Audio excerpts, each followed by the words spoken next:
Honorable député de Laurier-Sainte-Marie. Monsieur le Président, pour nos alliés comme l'Allemagne, l'assassinat de Jamal Khashoggi est la goutte d'eau qui a fait déborder le vase. La chancelière Angela Merkel a décidé de cesser d'exporter des armes vers l'Arabie saoudite car c'était la bonne chose à faire. Cela fait des années que nous demandons au gouvernement d'en faire de même. Tout le monde sait que le Royaume d'Arabie saoudite affiche l'un des plus piètres bilans en matière de respect des droits de la personne dans le monde. Cela devrait être un motif suffisant. Qu'attendent les libéraux pour agir? Honorable ministre des Transports, Monsieur le Président, notre gouvernement collabore avec ses alliés pour envisager un certain nombre de solutions pour l'avenir.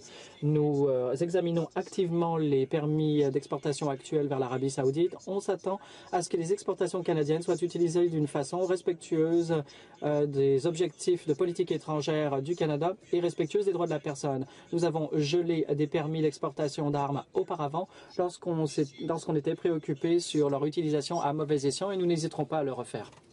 Sainte-Marie. Monsieur le Président, les explications de Riyad entourant le meurtre de Jamal Khashoggi sont incohérentes et contradictoires. Pour la première fois aujourd'hui, le procureur général d'Arabie saoudite a parlé d'un acte prémédité. Après le traitement réservé aux femmes, aux dissidents, aux minorités religieuses, sans parler de ce qui se passe au Yémen, c'est la goutte qui fait déborder le vase.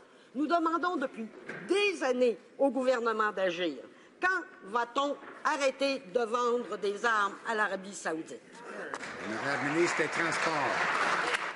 Monsieur le Président, comme je l'ai dit en anglais, nous sommes en train d'examiner la situation qui existe en ce moment avec notre contrat avec l'Arabie saoudite. Et dans le passé, nous avons interrompu des exportations quand on avait le sentiment que ces armes-là seraient utilisées pour des fins qui violeraient les droits humains. Et on n'hésitera pas d'utiliser la même procédure dans l'avenir si nous sommes convaincus que ces armes seront utilisées pour violer les droits humains.